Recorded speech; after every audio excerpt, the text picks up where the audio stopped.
12:41, which means it is time for your midday prescription. WDSU medical editor Dr. Corey Hebert joins us to talk about the top health headlines of the day. We're going to start off with a new study on antibiotics. It's actually finding that people actually get them without going to a doctor. What's going on here, Doc? Shocker, right? Yeah. Shocker.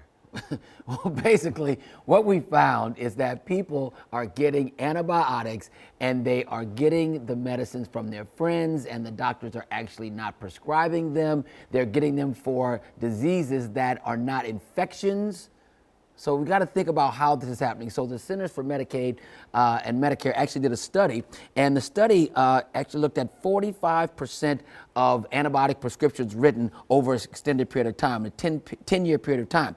And of that group, there were millions, 300 million prescriptions written, and only 17% were actually done appropriately. Okay, and that sounds ridiculous. And they were at about 82 million prescriptions.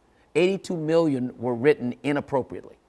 82 million. Amazing. And that's with no infection-related illness at all. And 25% of those had no record of a doctor visit in any way, shape, or form.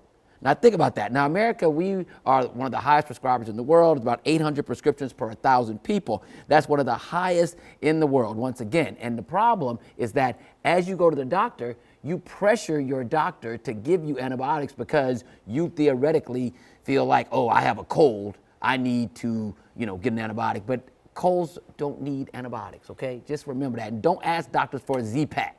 I used to have a t-shirt that said, don't ask me for a Z-Pack.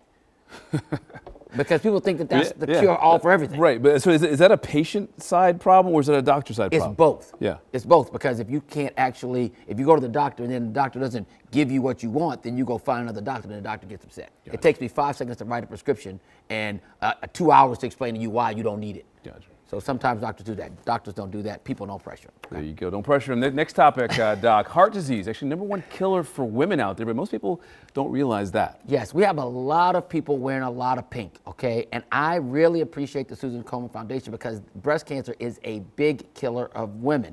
But you have to remember that the #1 killer of women, men, black, white is what? Heart disease.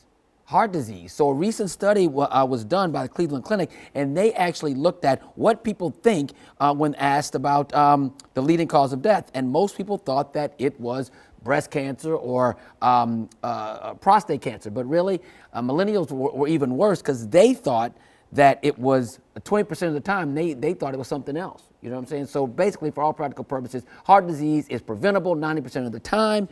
And how do you prevent it? How? What? Eat right. Diet, yeah. Diet. Don't smoke. Decrease your stress. Exercise. Those are the things. But people think that it's something else. So the most important thing that you could take away from today is the thing that is killing the most people in America is 90% preventable. Make sure you do what you're supposed to do. Okay? Make those changes. Yes, and I have to say, look, this weekend house call, we're doing Mardi Gras safety. I do it every year, but most of y'all just hear me, but you don't really listen.